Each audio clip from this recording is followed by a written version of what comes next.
So today I want to talk about something that most channels covering this war are still getting wrong. Not the headline, not the explosions, the structure beneath the explosions. Because right now, as of this morning, the Northern Front has entered a phase that Israel's own generals did not fully anticipate. And once you understand what that means, not emotionally, but structurally, the direction of this entire war becomes very difficult to look away from. Here is what we know. Since March 2nd, when Hezbollah officially rejoined this war in response to the killing of Ayatollah Ali Khamenei, the group has fired more than 5,000 projectiles at Israel. 5,000. And the IDF's own Northern Command chief went on record this past week and admitted something that takes considerable courage for a military official to say publicly. Israel overestimated the damage it did to Hezbollah during the 2024 ground campaign.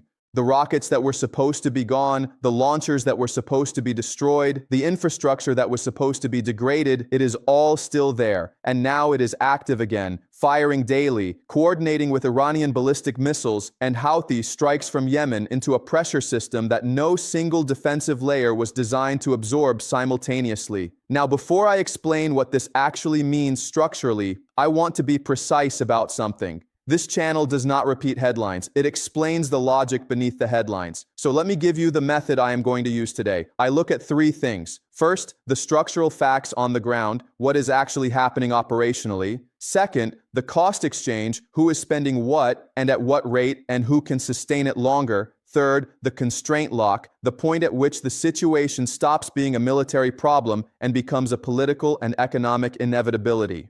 When you combine all three, the direction of the war does not become clearer. It becomes obvious, and what is obvious right now is deeply uncomfortable for anyone in Tel Aviv's war cabinet. Let us start with the structural facts, because the numbers that have emerged this week are not small details. They are the core of the story. Structural fact number one, Hezbollah was not broken in 2024. It adapted. The IDF entered the 2024 ground campaign in Lebanon with an assessment that they had significantly degraded Hezbollah's rocket inventory, its launcher network, and its command structure. What the Northern Command Chief admitted this week is that assessment was wrong.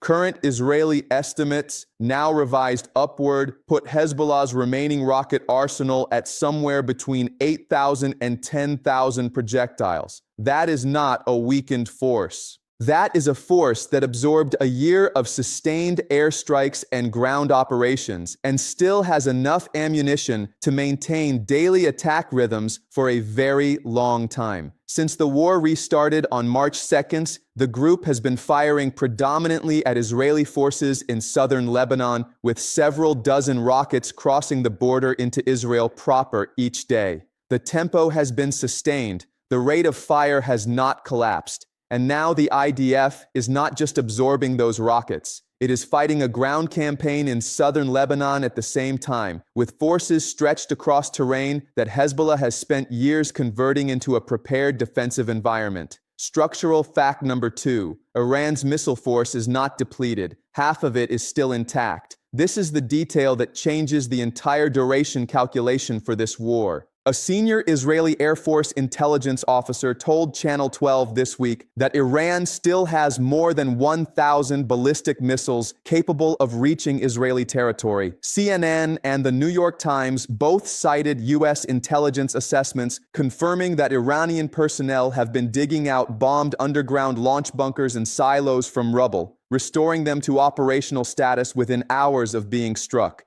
The officer was direct about what this means. He said, and I am paraphrasing accurately, he does not expect the Iranian missile launches to reach zero. He expects them to continue for as long as the war continues, possibly increasing in rate. 1 month of sustained U.S. and Israeli airstrikes, over 400 strikes in Iran just in the past 2 days, including Israeli strikes on rail infrastructure across Iran this morning, and Iran still has more than 1,000 missiles pointed at Israel. Let that number settle. Not a weakened adversary running on fumes.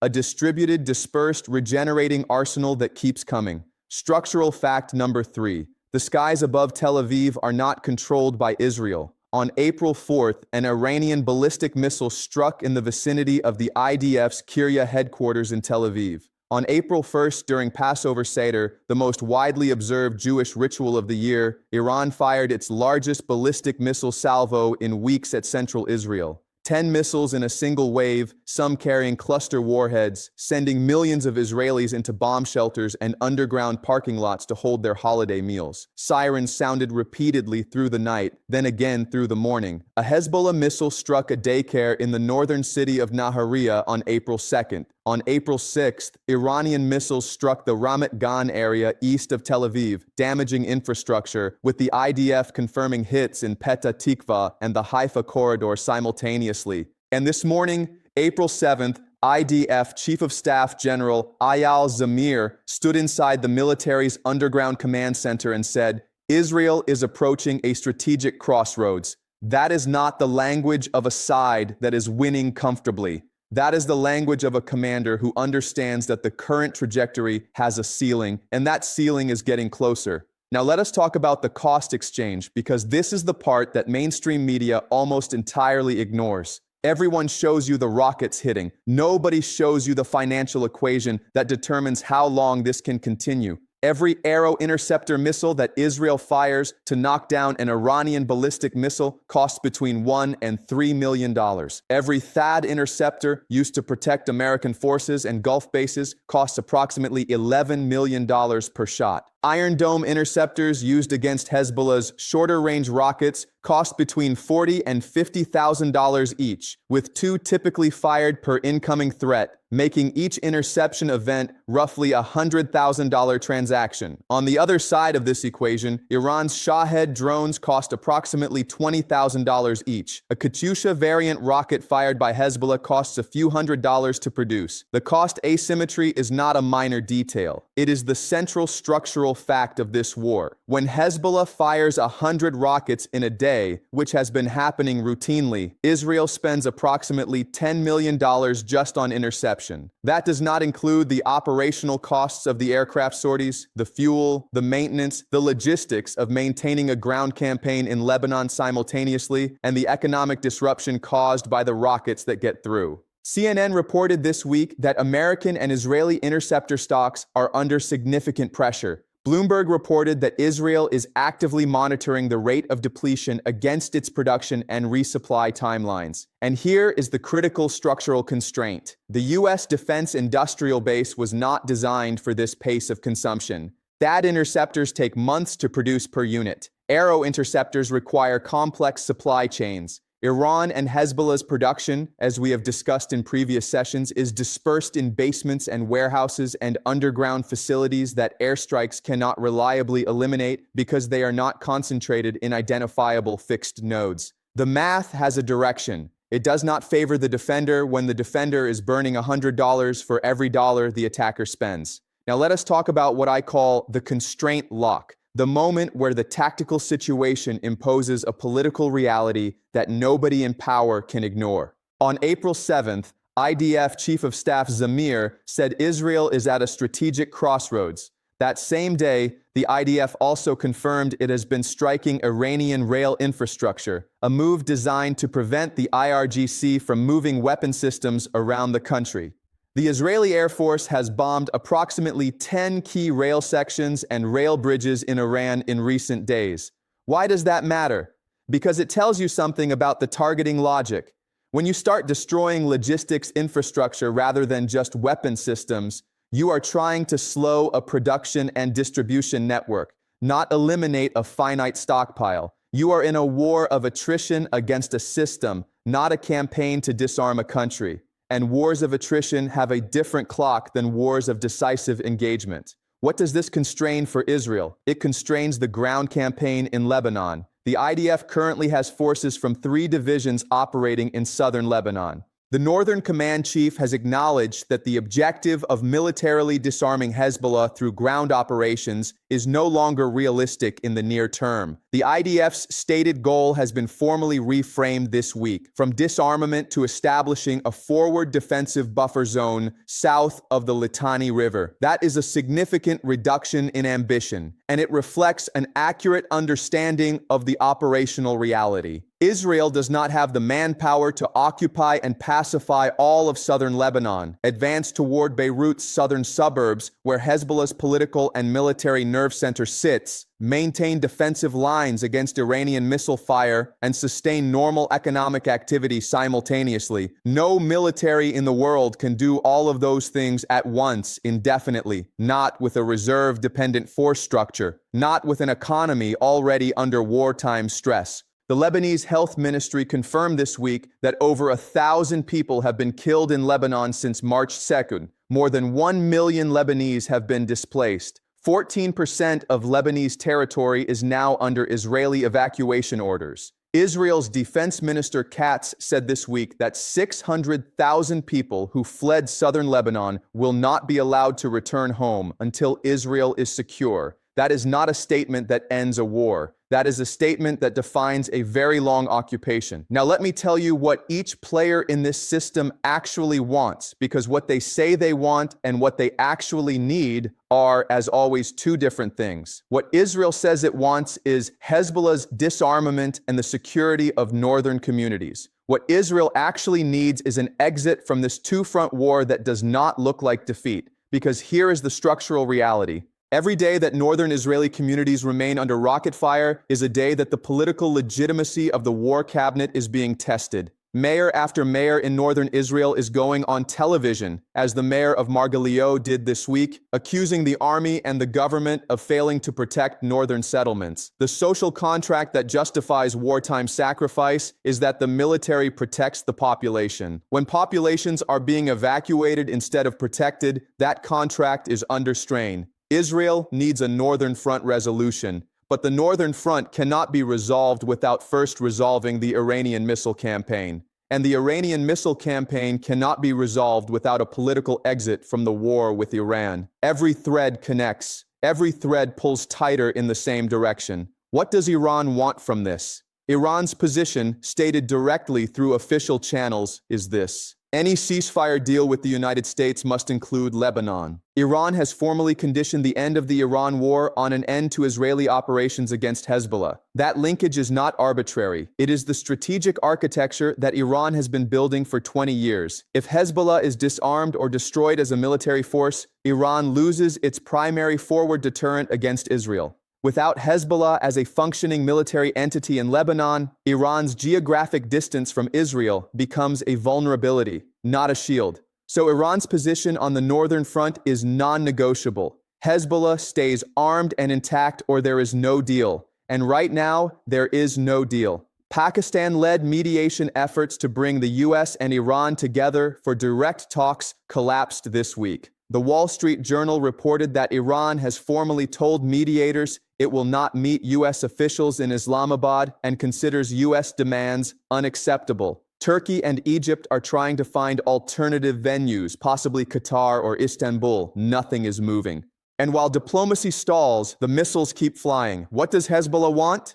Hezbollah's Secretary General Naim Qassem said it explicitly in April. We will not let anyone disarm Hezbollah. He added, cut this idea of disarmament from the dictionary. The Lebanese government, to its credit, is trying. Lebanon's cabinet has formally banned Hezbollah's military activities and demanded the group hand over its weapons. Lebanese army forces have carried out limited seizures of rockets in southern Lebanon. But these are gestures, not outcomes. An organization with 8,000 to 10,000 rockets and 3,000 fighters does not disarm because a cabinet passes a decree. It disarms when it is operationally defeated or when a political settlement makes continued armament structurally unnecessary. Neither of those conditions exists today. Now here is where the scenario fork becomes important, because the trajectory I have just described leads to two possible paths. And which path is taken depends on one question. Does this war end through a negotiated exit before the cost exchange becomes catastrophic for all sides? Or does it continue until one side's political will collapses?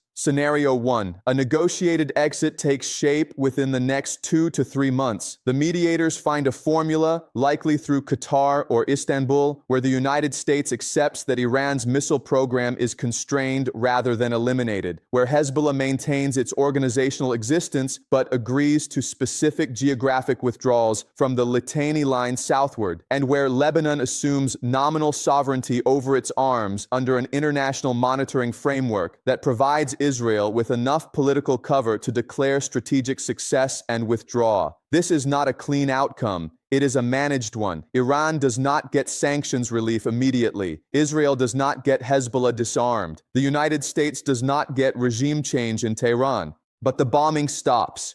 Oil begins flowing more freely through the Strait of Hormuz. And the global economy, which is currently watching Brent crude trading above $110 a barrel, gets some relief.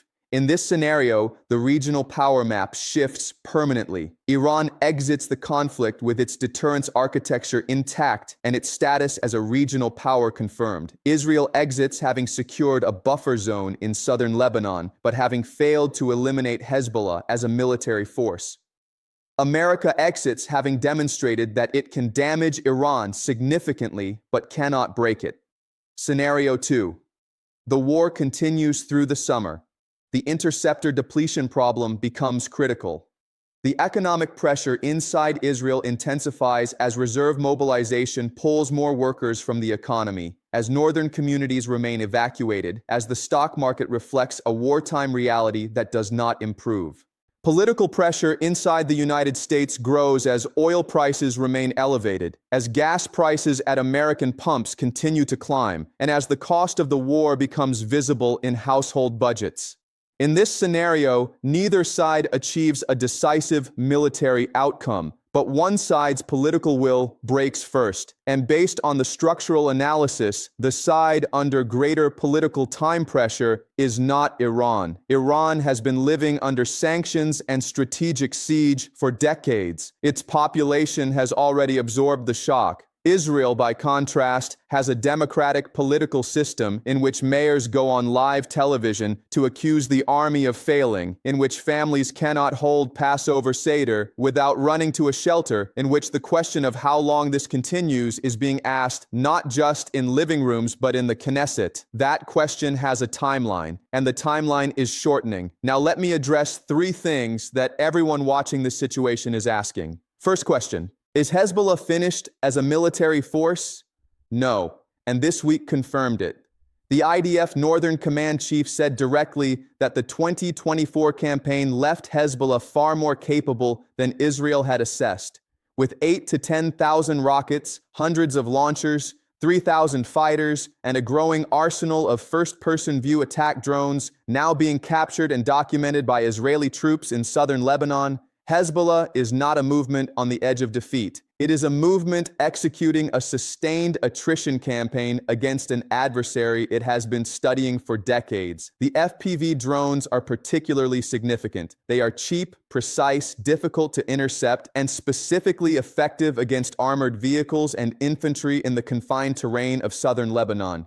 Hezbollah is not running out. It is adapting. Second question. Will Israel expand the ground operation northward toward Beirut? The honest answer is that the IDF does not currently have the manpower to do it. The Long War Journal analysis published this week stated directly that Israel lacks the force structure to simultaneously advance north through southern Lebanon, up the coast toward Dahieh, along the northeastern border with Syria, and maintain defensive readiness against Iran and the Houthis. The IDF has roughly 635,000 active and reserve personnel. The combat force within that is substantially smaller. Occupying and pacifying hostile terrain across multiple simultaneous axes of advance is an operation that requires mass that Israel does not have available right now.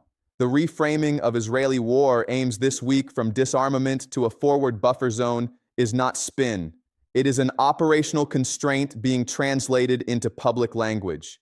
Third question. What happens if Iran fires those remaining 1,000+ missiles at once instead of in daily salvos? This is the scenario that Israeli defense planners are actually losing sleep over. Israel's multi-layered defense system Arrow for ballistic missiles, David's sling for medium-range threats, Iron Dome for shorter-range rockets, was designed for sustained daily attrition, not a simultaneous saturation event.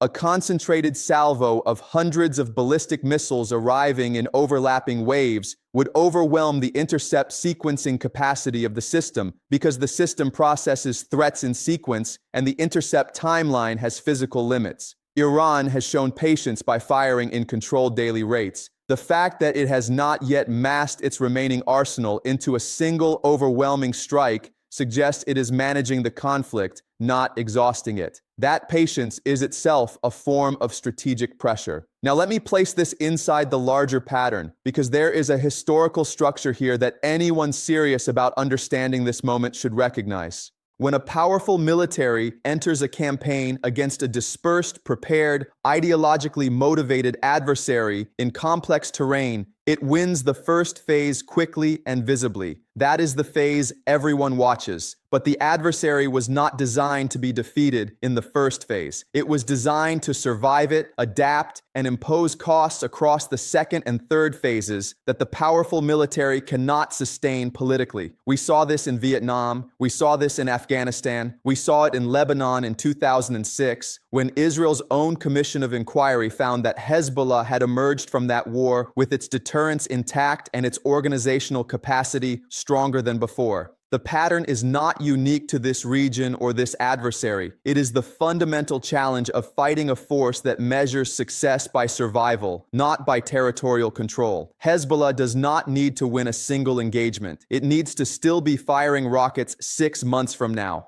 And based on the current trajectory, it will be. Israel entered this latest phase of the war on March 2nd with two explicit goals: disarm Hezbollah and allow northern Israeli communities to return home safely. As of this morning, April 8th, neither goal has been achieved. The goal of disarmament has been formally downgraded. The communities in the north remain under fire. The IDF chief of staff is describing a strategic crossroads, and the adversary still has 8,000 to 10,000 rockets in the field. That is not a description of a war heading toward a decisive Israeli victory. It is a description of a war heading toward either a negotiated exit with uncomfortable terms or a prolonged attrition phase whose political consequences will be absorbed, as they always are, disproportionately by ordinary people on all sides. What I am watching in the coming days is specifically this: whether the mediators in Qatar or Istanbul find a formula that gives both Washington and Tehran enough political cover to pause, whether the ceasefire talks that Iran has conditioned on a halt to Israeli operations in Lebanon can be decoupled or kept linked, and whether the interceptor depletion numbers, which are real and which are accelerating, become the forcing function that drives a political resolution before the military situation creates an outcome that nobody chose,